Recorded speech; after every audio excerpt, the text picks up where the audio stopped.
The Own Your Intuitive podcast is for the creatives, spiritual entrepreneurs, and light workers in the world. The shining ones who have been told to dim their light and stop believing in magic. I say screw that. The time to rise is now. To bring your gifts out into the world in a big way, creating a business that feeds your soul and your bank account. You are a magical being with the potential to change the world, one human at a time. The time for you to own your intuitive is now.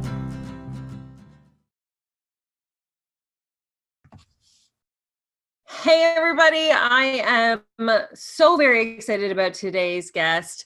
As a mom who has a child with high needs and behaviors, and Ethan was probably what I call extreme parenting, I am ready to dive deep in with today's guest who works with moms who have children with autism and special needs. And so being able to share Dr. Ali Griffith's story of what brought her into serving this community and tribe is so important to me. And I'm so grateful that Dr. Ali is here. Thank you so much for coming on the show today.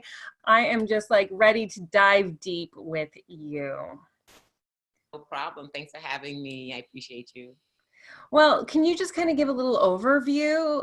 Do I have to call you Dr. Ali the whole show, or can I call you Ali? You can just call me Ali. It's okay. Ali, okay, because because I'll say Dr. Ali every time. Why don't you give an overview for those listening of how you support and what it is that you do right now? Wow, every time I get this question, I'm always like, well, what don't I do? I feel like if I do so much that to really put it into something concise is always a challenge for me. So what do? I show up in the world and I help moms that are out of the box, that are mavericks, that has special challenges, that somehow feel alone.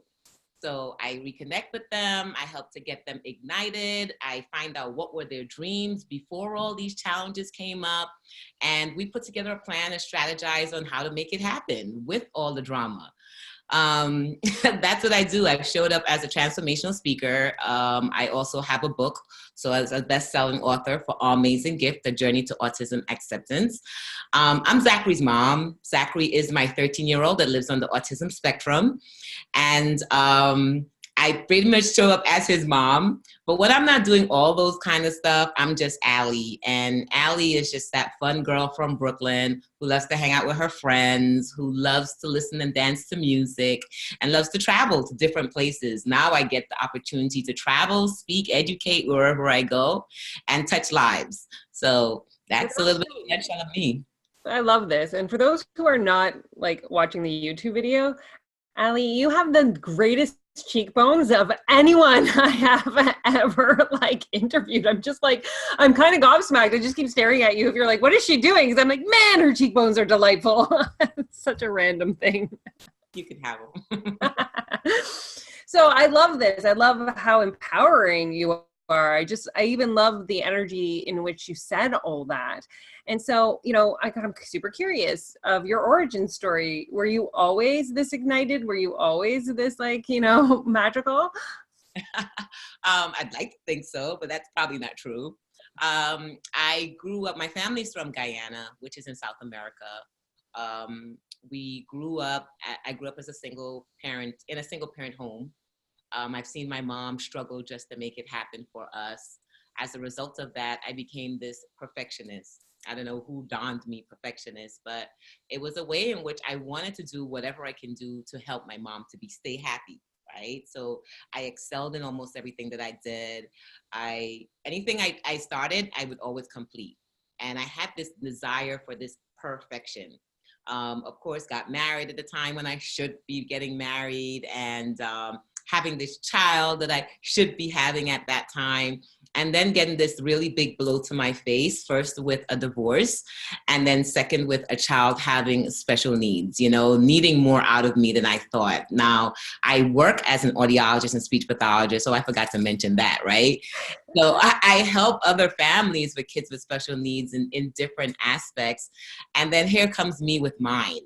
So I wasn't expecting it. I got the really big blow to my face. I went into a pseudo depression. And the reason I call it pseudo depression is because outside, everyone, it looks great to everyone. All they saw were these cheekbones and this smile and this happiness.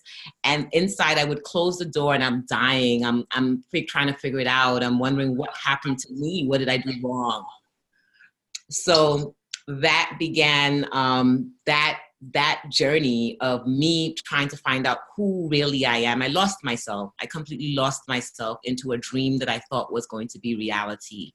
And, you know, going through the divorce at one time and then finding out my son was diagnosed and showing up in the world as a doctor, but then coming home and clueless about what to do in my own household. That began my downward spiral. So at that time, I wasn't really helping many people in the autism world. I didn't even want to say the word autism and my child in the same sentence. Doing some work and realizing how important personal development work is and self-work is and self-empowerment is. I started working with people like Lisa Nichols and some other amazing personal development coaches. And I began to reclaim who I was and find me again, find that fire again. And what I realized is everything was for a reason. That every single thing that happened in my life was for a specific reason. And the reason wasn't for me. The reason were for who I'm supposed to speak to outside and who's supposed to hear my journey of what I went through, to let them know that no matter how hard it seems and no matter on the days where it feels like it's almost impossible, you're not alone in this journey and you do have the tools of what it takes to get through this. And if you don't, you can gather it. You can find out ways how to highlight it. And then you're going to go out there and help others. Yeah, that is such a powerful message to share. And I appreciate it coming from, like, even like listening to your story, there's the piece where I went through the dark night of the soul when I had become Ethan's mom, right? Like, it's all I was. And then when things weren't working out between Ethan and I was like, holy crap, what? Who am I? What am I doing? But man, do I got some questions here, Ali. Ali, you say that you grew, like you were born in where? In South America. In South America, but like and you were, you know, raised by your single mom, but when did you come over to the United States? When did that happen? How old were you? So funny story, weird story. Born in Oklahoma, where they went for their masters. My parents went to do some work, I guess, educational work, to then go back to Guyana. So I was technically born in America, which is Oklahoma. Then we went back to Guyana, which is where I spent my childhood years when they were, you know, working for the government down there. And then I came back to New York around the age of 8. So I've been a Brooklynite since then. I'm Brooklyn to the bone. And you'll hear the accent, even though I don't think there's an accent. Many people will still say they hear a Caribbean accent and they still hear the Brooklyn grit. So I hear the Brooklyn grit. I'm not gonna lie. that's what I pick up, which I love.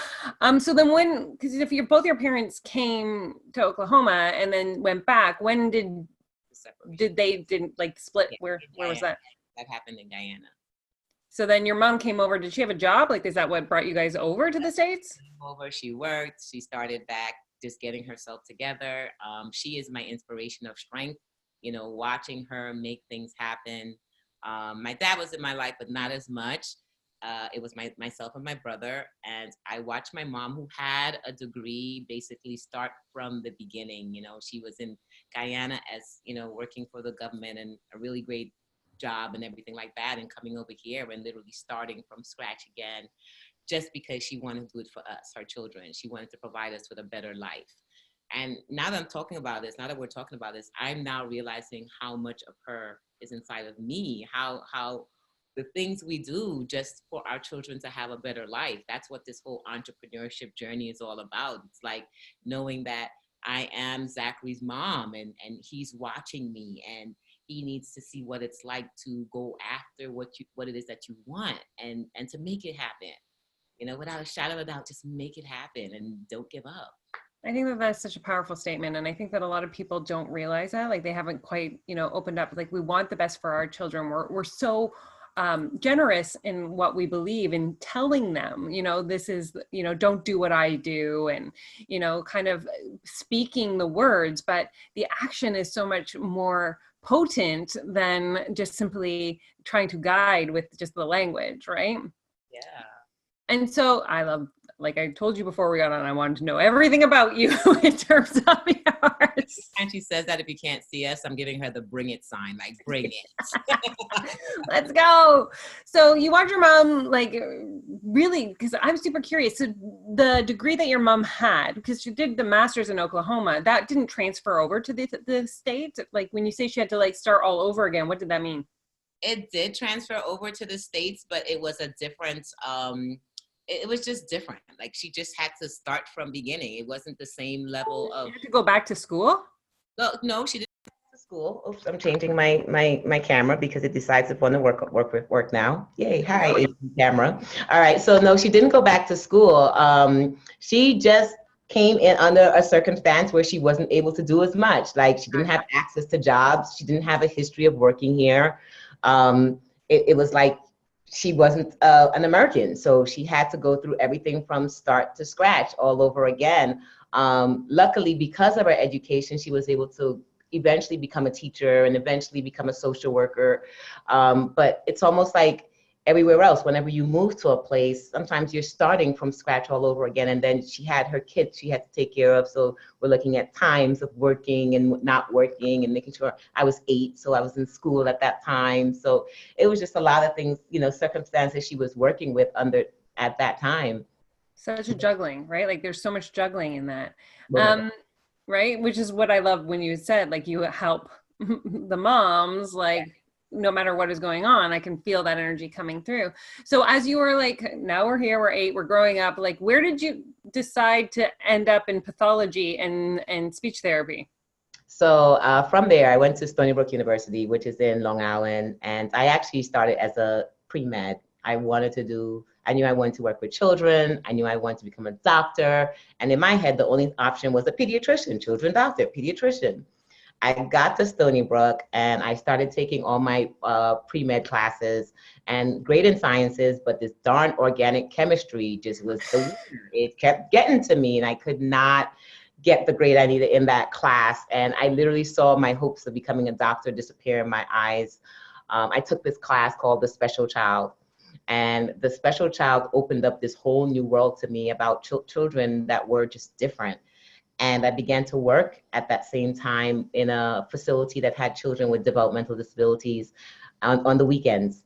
And it began to marry the two interests, that I was actually interested in helping those that were different and couldn't express themselves, but yet they were expressing themselves. And so many people were missing these cues. And that began my interest in knowing I wanted to do something with special needs. And basically the pediatrician route kind of kicked me in the ground. I could have still did it, but I also realized that I wasn't even interested in becoming a pediatrician. I was doing it because this is what my parents told me I should be doing. I had this, falseness of this is the only thing you can do as a doctor is become a pediatrician. I began to learn that there's so much more of world outside and that I am personally attached to other things. And that's my love for working with the special needs child. It didn't happen then. I still had to graduate with a social science interdisciplinary and a minor in child and family studies. And I had to come back to Brooklyn College and take post-baccalaureate class. That means you're not necessarily in the program yet. This is like another 12 to 15 credits just to get into the program, and you just may not even get into the program because it's a highly competitive program. Starting from the beginning, oh my goodness, another similarity. Here I am, starting from the beginning again, right? And entering this post-bac classes, knowing that I may not get into the program. Meanwhile, all of my friends who graduate with their bachelors are going for their masters now. Right. They're going for their masters and I'm taking these post-bac classes. They were hard because I was doing that working as a social worker for developmental disabilities. I did everything in life. That's why I said, I don't know what it is I didn't do. That's when the passion came for audiology. So I thought it was going to be speech pathology. See, all these things we think we're going to do in our head that changes whilst we're in action and realize that there's a connectivity to something else. And it's up to us to make that shift towards the true interest. Learning that audiology was the science of hearing. Learning that it included physics, and I loved physics. I was just weird like that. And then learning that we can help people to hear. I did a class and I saw a child got turned on. We called it turned on because they went from deaf to their cochlear implant, adding information into their ears, right? So you'll see the eyes go, and I go, ooh, I like that. I want to be part of that process. So that's when the interest in audiology took the boot to speech pathology. And it booted speech pathology. And that's when I did my master's in audiology. Okay, so like when you said that you always knew you wanted to work with kids, how did that show up when you were growing up? I was a child. Even though my brother was 6 years older than me, I felt like I was the only child. So I was always pretending teacher at home with all my dolls. And my mom would always say I always had my ruler stick, and I was telling them that they need to do this and you need to pay attention to your math and A plus B. She says I was teaching them from young, from a child. So since then I knew I always wanted to work with kids, and I guess I always wanted to be an educator. Look at that, right? Isn't it interesting? I think it's so cool when we can like actually find the piece, because I always say like when we actually go back to what we did as kids, we often will find our stardust, like exactly what we are meant to do in this earth. So I love hearing the correlations, and I love actually, for me, even doing the podcast, when you guys look sometimes with the questions that I ask, like your eyes do that, just like in audiology when the connections are made. So I love that piece. So can I get like, how old were you? Because that just seems like a lot of school. I know it's a whole lot of school. I was I guess you want to call me a child genius, smarty pants. I skipped a grade, so I went to college at 16.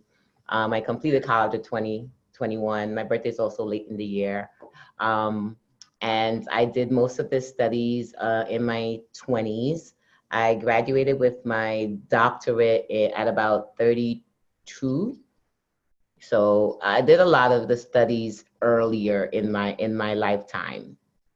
Okay, so I'm curious because so I don't know what a doctorate entails, so I'm going to want to know that.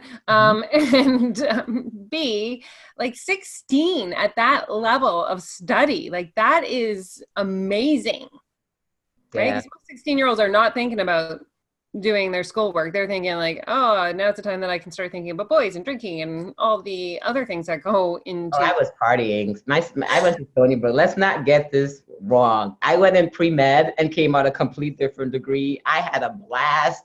I partied. I always tell, and I'm that one that will tell you, go live your life, because once you get out there in the real world, it's the real world. So I love college. I had a blast. I was 16, 17, 18. I went to parties. I had a nice small group. My mom was like, oh my goodness. And I was like, yep.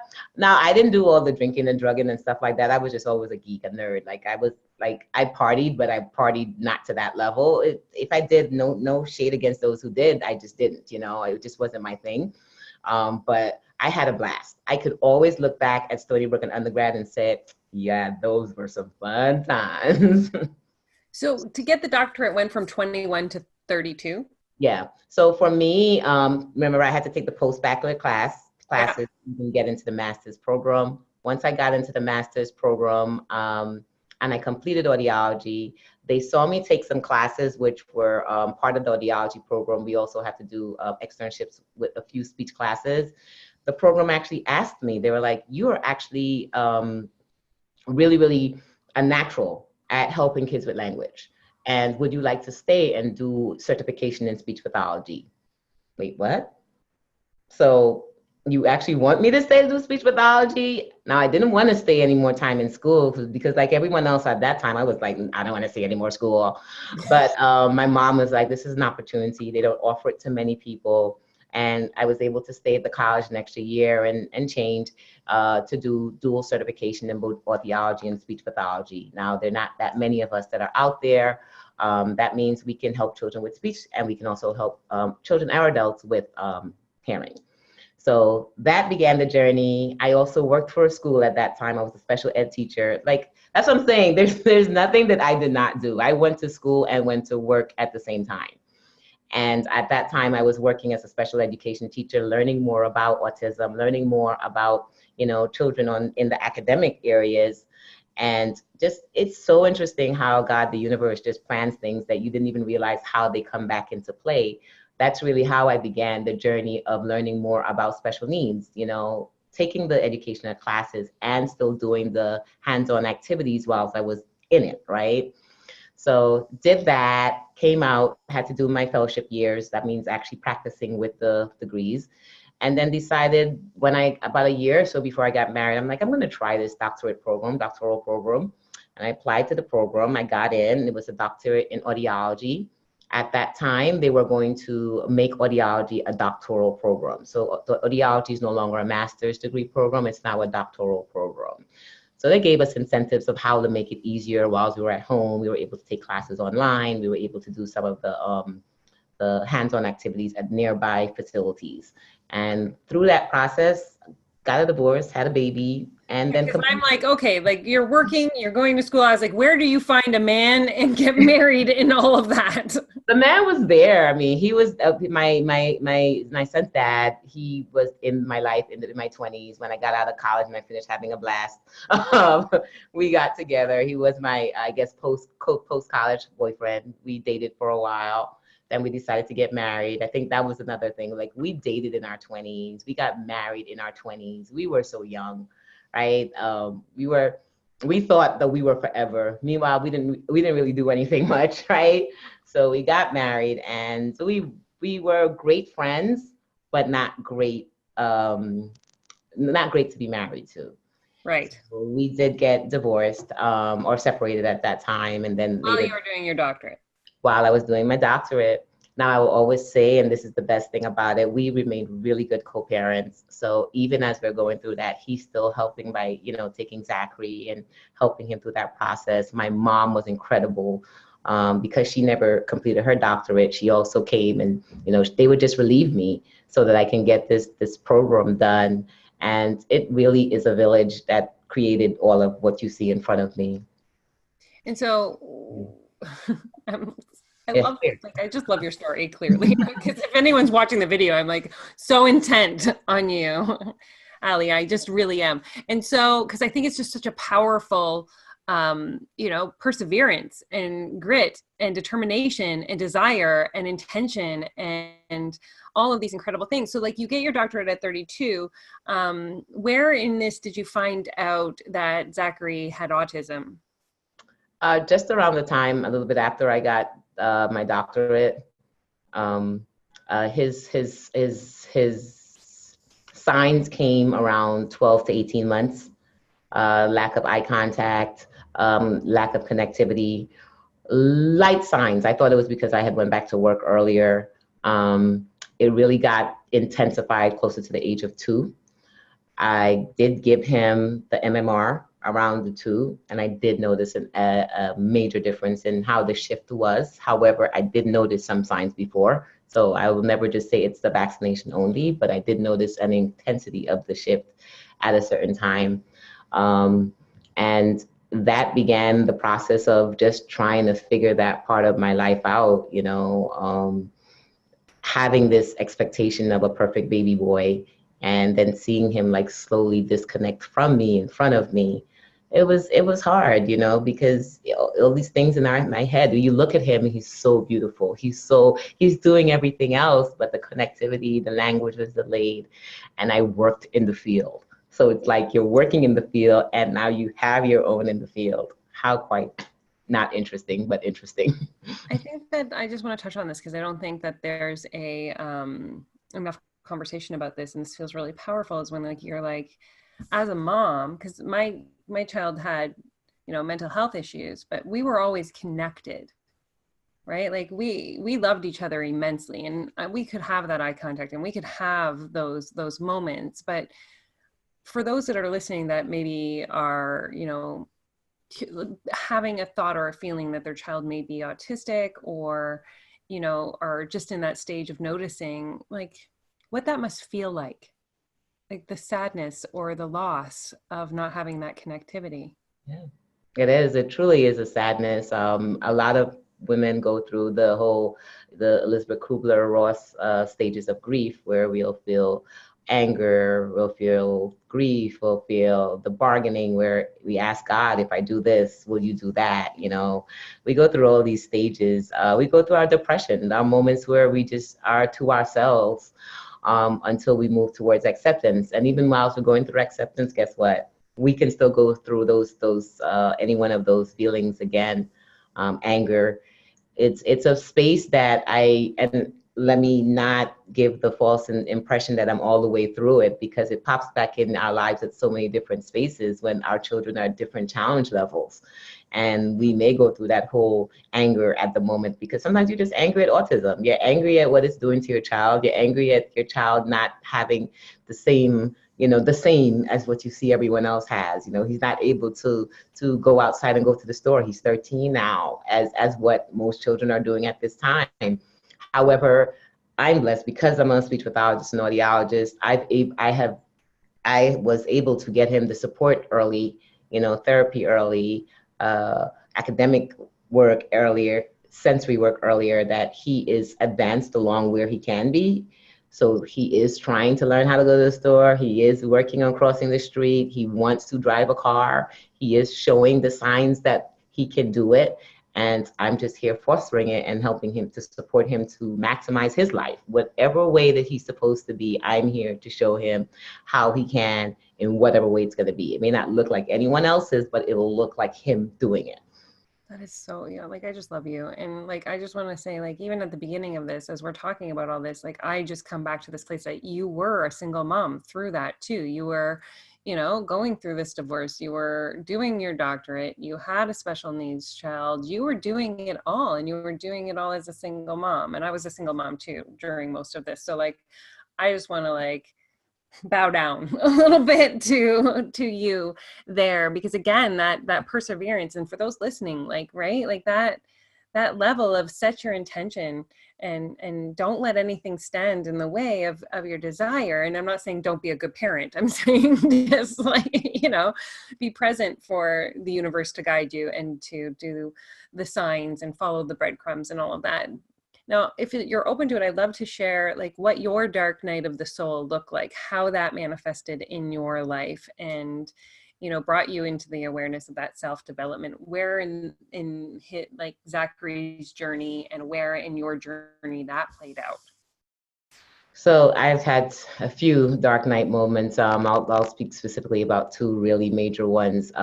One dark night moment or dark moment was definitely after the divorce, and that woe is me, that rejection, that place of you are the worst person ever. What did you do wrong? What did I do wrong? I kept asking myself, what is wrong with me? What did I do wrong? And it took me to a really, really dark space where I began to really question who I am as a person. And this is also right after having a child. So mixed with post, the having the baby and the postmortem, and then, the divorce at one time. It was like a double whammy to who I was. Honestly, the secret was what did it.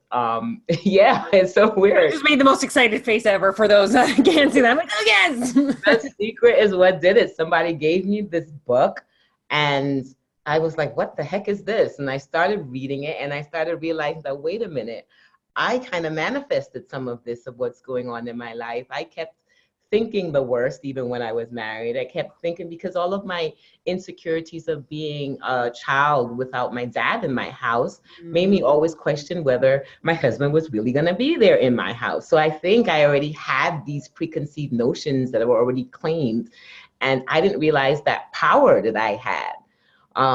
So I decided to start shifting the power the other direction. I'm like, okay, how about I ask, believe, and receive on the things that I really want to have? And that began that first journey of learning more about my own connectivity to my spiritual power, and the beginning of my self-empowerment. So luckily that happened. And then when Zachary was diagnosed and still going through helping him, I went through a second spiral because I got married a second time. I did ask, believe, and receive my next husband. And that was a wonderful story. Unfortunately, we didn't work also. Just because of differences of it just did not work out. The one thing I knew in my life is that I wanted happiness, and I wanted to be in a state of happiness, and I didn't want to be in a state of negativity, because now I know what I don't want and I can see it clearly when it happens again. And that began my journey into, after getting my second separation and divorce, I really took some time. I'm like, okay, Ali, now who the heck really are you? Right? Like, you thought you knew, but you didn't know. So back into self-work you go. And that's what I did. I really did a deeper dive. Now I'm a little more. Can I ask how old you were at this deper dive? Because I think that people think that like once we get to a certain age, we're done. But like, no. And I was just going to tell you, I thought I was more mature. So now I'm like 35, 36, just a little bit more brighter. Between 37 and 40 was really eye-awakening for me. That's when I got into developments. I took a program with Steve Harvey to learn more about business. I did coaching, and as a West Indian or Caribbean background, we know nothing about coaching. Like, all we know is education. We don't know the whole coaching world. I was like, who is this Lisa Nichols, and why is she making me cry? And how is it a year later that I am now supporting her as one of her personal supporters, like in her room, in her face, going to her retreats, helping her develop her retreats, doing her back end for her live events, and basically she is my mentor. How did I go from reading The Secret, with her being one of the people in The Secret, to now having her as a close friend and mentor? And learning and just having her really pour into me, having her tribe, not only her, but just the people, just being surrounded by people who are into self-work and self-development and moving, creating what it is that you want in your life. And that began the second journey of me working through that. And through that, me accepting me was when I truly learned to accept Zachary. Like, I didn't accept Zachary before. Boom, mic drop moment, everybody. There it is. So good. I didn't accept Zachary before. I accepted autism, but I didn't accept Zachary with autism. And it wasn't until I accepted me, like the real me, that I began to realize, whoa, wait a minute. I'm the one that gets to see him for who he is. And I'm the one that gets to help him to live his best life, or have him develop his gifts, or figure out who he is. But nothing happens unless I am a full vessel. Nothing happens unless I am filled.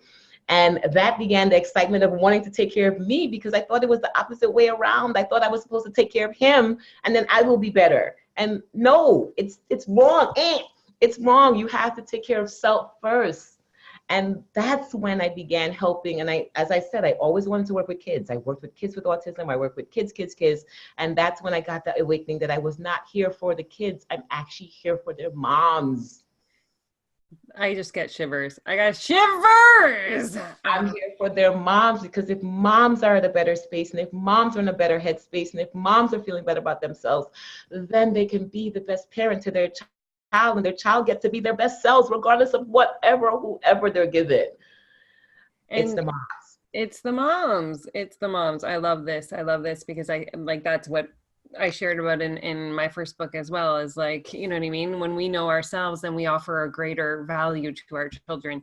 And so when because you've now done like 4 years of personal development, right? Like, just to know yourself better. You weren't doing it to launch a business. You weren't doing any of that, right? In the moments you were doing it. Just both. You're doing both?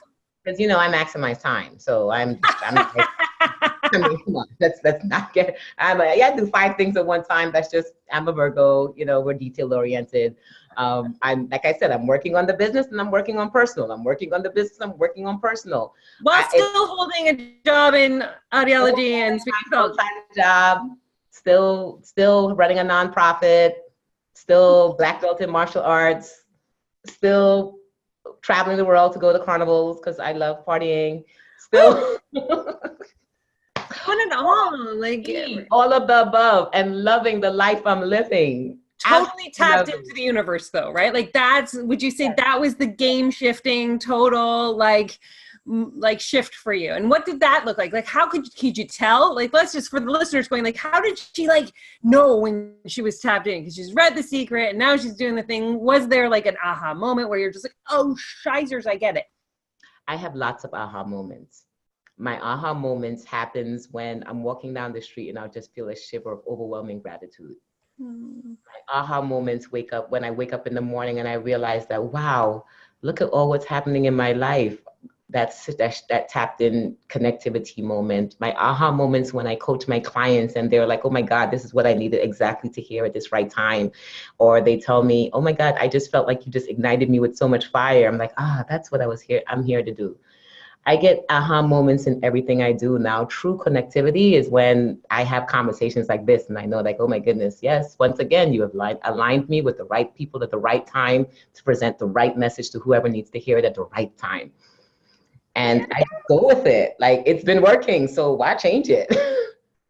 From the other perspective too, just because I love this conversation and now I want to like have like a little universal hit. It's like when I was, because I know Dr. Ali from Unfair Advantage, which is a masterminding group for PR that we are in. And you know, you there's a level of like, I'm gonna suggest, hey, everybody in here is a magical unicorn. So I'm gonna be like, hey, who wants to be on the podcast? And never, without a doubt, do I even like think, like I just know the universe is gonna put the perfect person into the message that says, hey, I would love to join you.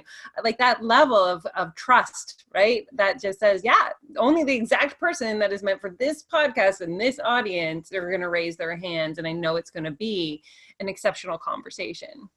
Absolutely. When we really tap into ourselves and tap into our genius and tap into what is going to happen in our next steps, and knowing that we don't have to have all the answers, you know, we just have to do one action or we just have to do the next action and the rest is just divinely appointed or divinely assigned. It just makes life so much lighter and easier to live in. When we got on the call, it's so funny, Tamara asked me, well, what would you like to speak about? And I'm just like, well, let's just go with the flow, and whichever way we're supposed to go with it is how it'll go. And wherever they need to hear is what they will hear. I don't plan my stories. I don't sit down and orchestrate them. It's just so natural. It's authentic. It's me. Okay, I have a personal question. You don't plan your stories, but you do speaking. Do you plan your speaking?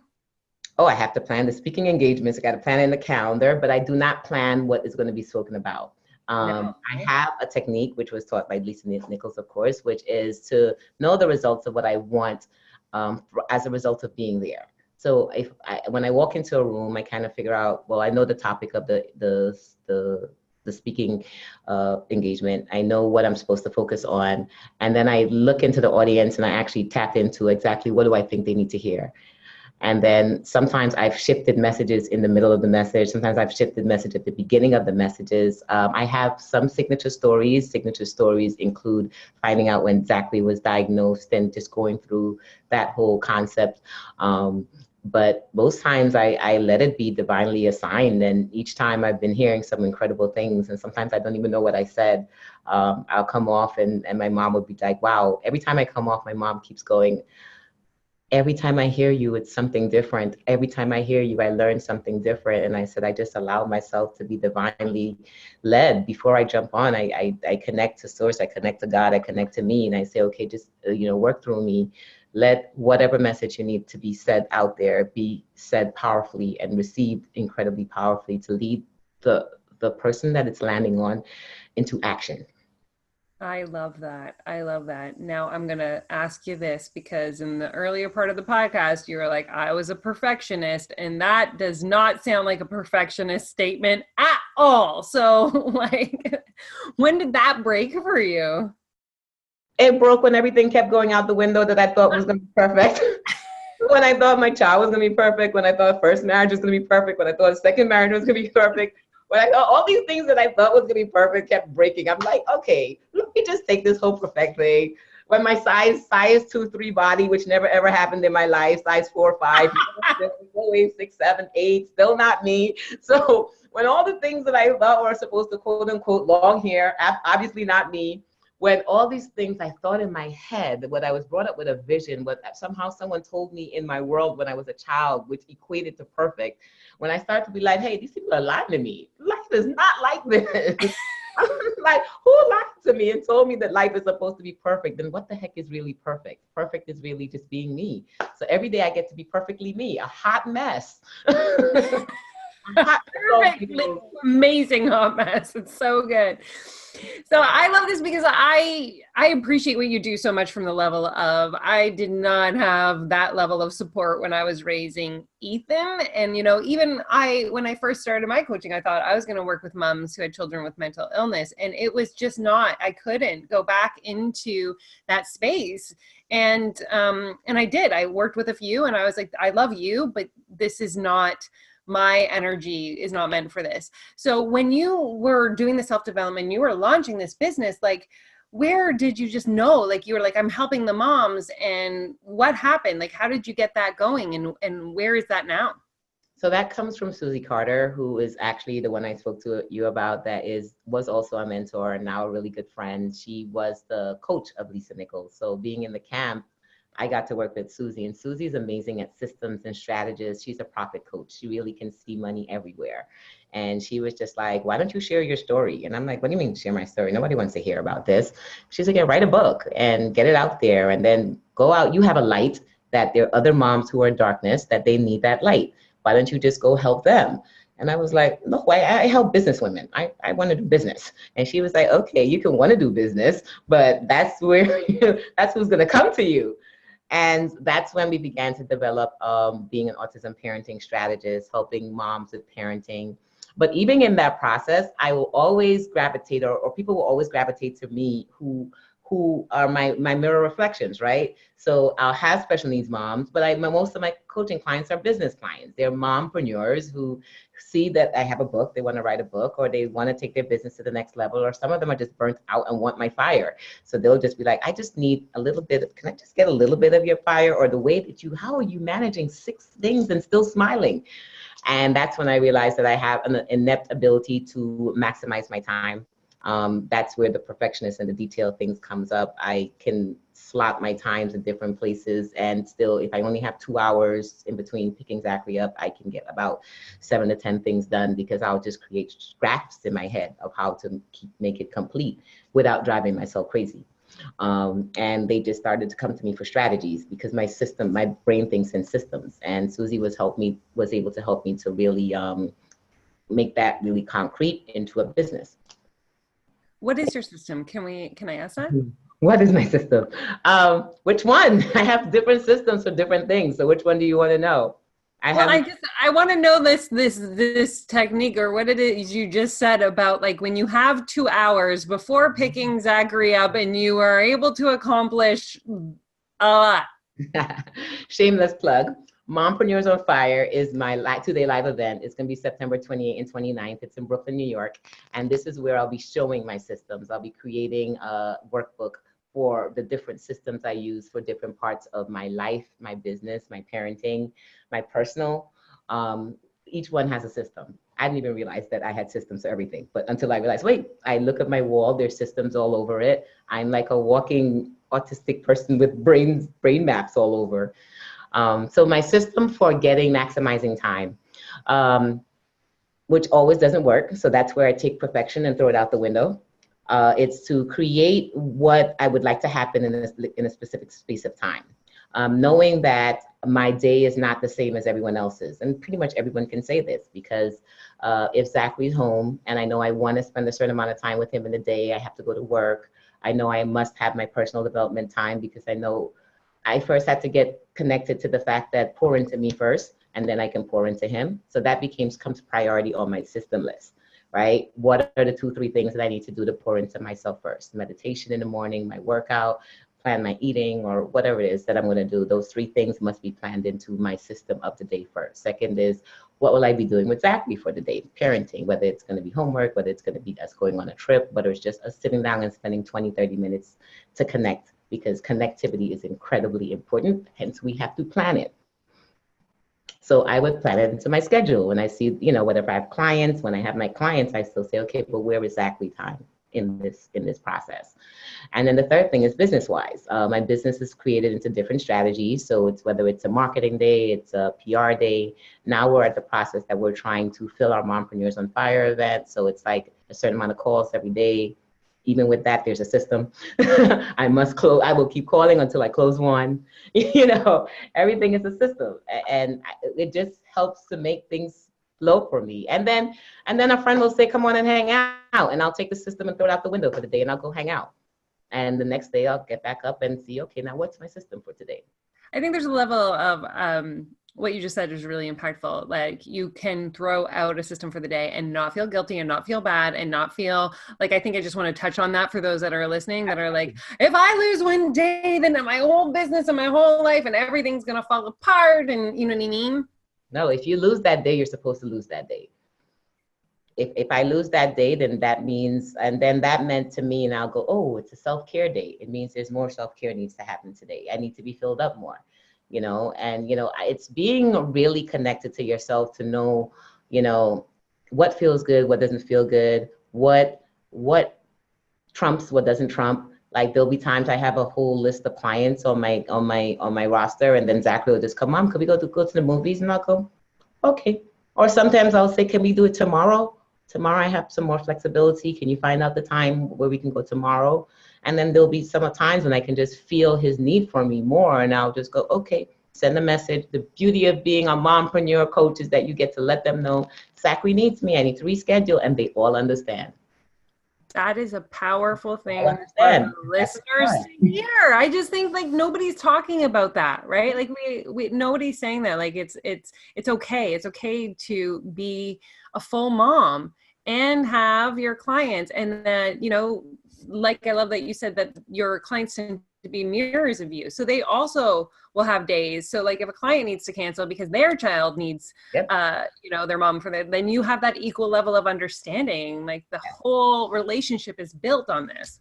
And most of the times that's why they choose me. They choose me because I give them that flexibility. I'm on their tail, so don't get me wrong, we get fire results. So it's like, oh, I'm like, if you're not going to work, please do not choose me as your coach, because I don't want you wasting your money. I'm a mom. I understand this money can go into soccer or art or extra meditation for you. Only say yes if you're ready to do the work. I will be very, very open if life happens. You know, if you do slip into a mode, I'll let you slip into that mode that week. But best believe by the second week, I'm coming in that tunnel with you. And we're going to sit in that tunnel, and I'm going to hold your hand through that tunnel. And then we're going to breathe, and I'm going to walk out the tunnel with you. And we're going to keep moving one step at a time. And it's like, yep, you're who for me. You're the one for me, because a lot of other coaches, they're just so business oriented, or parenting oriented, or just self oriented, not realizing that it's all of the above. All of the above. Men. Like that is what I have to say. So I love that you have this event, and I don't think it's a shameless plug. I think that this is really powerful and people need to know about it. Tell us more about is it called Shameless? No, you said you were shameless. What's the name of the event? Mompreneurs on Fire. Mompreneurs on Fire. That's in Brooklyn. It's in September. It's September 28th and 29th. It's parenting, business, and beyond. So it's a two-day live event. I'm trying not to call it workshop or conference, because I'm such a maverick. I am an out-of-box person. I don't like the names everyone else has. I haven't chosen what it's going to be, but they will when we get there. And it really is me taking some time out for the weekend, asking the moms to take some time out for the weekend to tap back into self, create some parenting strategies for the rest of the year and 2020. I'm pulling them, I'm stretching them, because that's what I do for myself.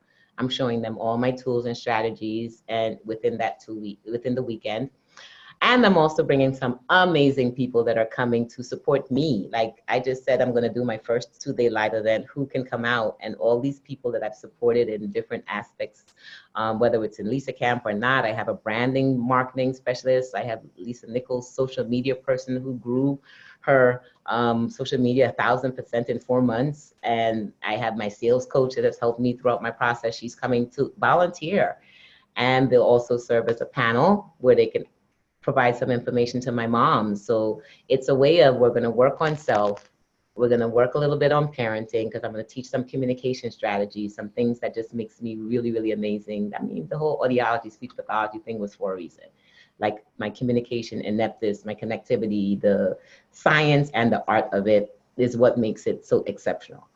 And then we'll talk business. Like, how do we plan the rest of our year? How do we not let ourselves stand in our own way, and avoiding those bumps in the road when they come up. How will we avoid that? Creating a tribe within us, and just really maximizing that time. My goal really is that they walk away feeling so bright and light for 2020. I can't get enough of you, and I'm pretty sure there's a lot of listeners right now who are probably like, I also can't get enough of Dr. Ali.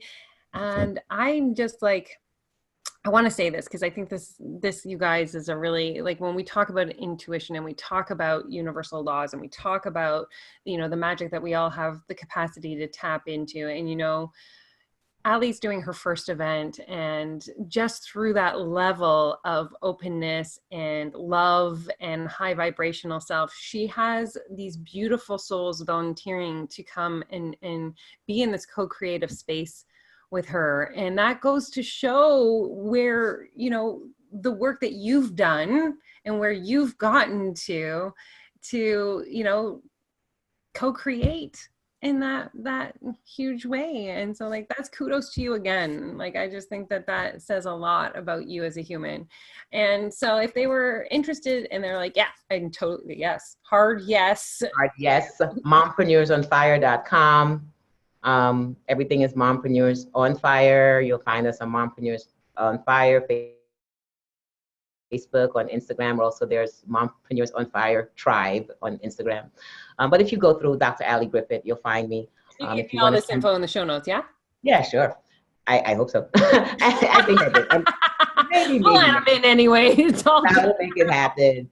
Knowing me, I may not. It's got to a place where, and I know we both share this, where it's really hard to talk about ourselves, right? We can talk about anyone else, but to talk about ourselves and what we're doing is not very comfortable.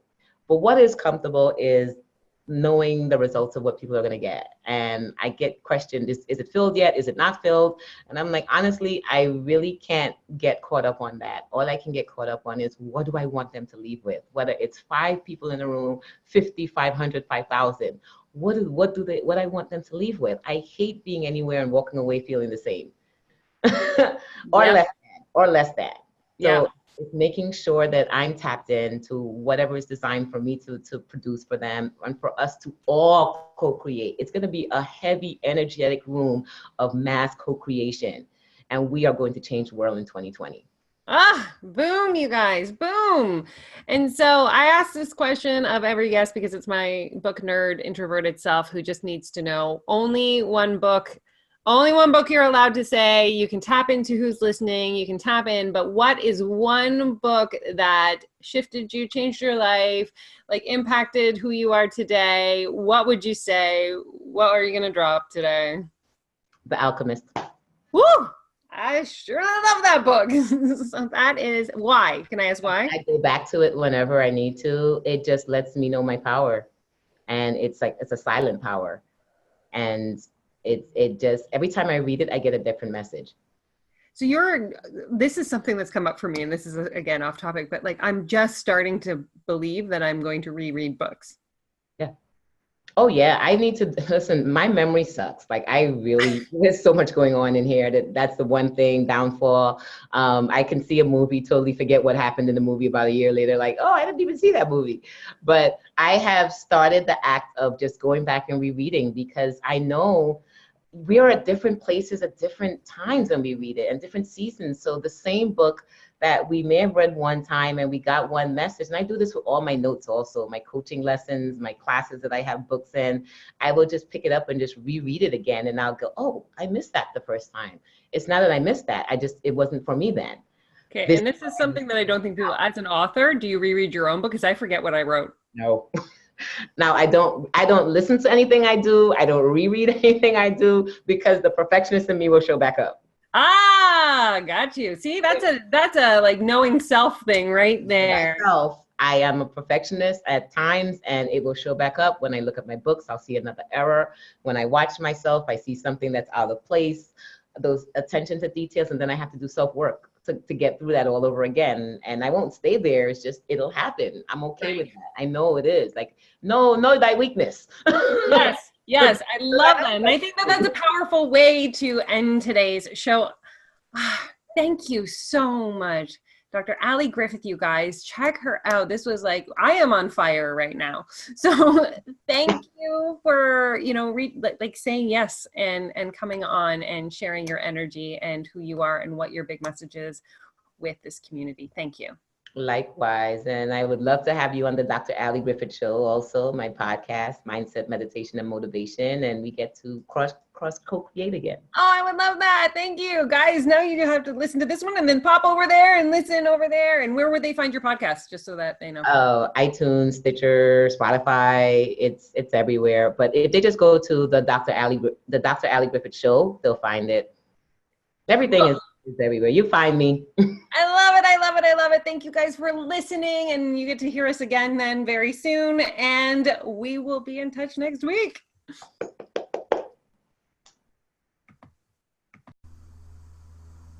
If you've been listening to the Own Your Intuitive podcast and you know you are ready to step into your stardust and to shine your light out into this world, but you don't know what your stardust is and you don't know how to bust through your blocks, I would love to jump on a call to find out if the Chakra Business Academy is the perfect place for you to grow into your light worker self, to step into this world as a spiritual entrepreneur, making a difference and making an impact.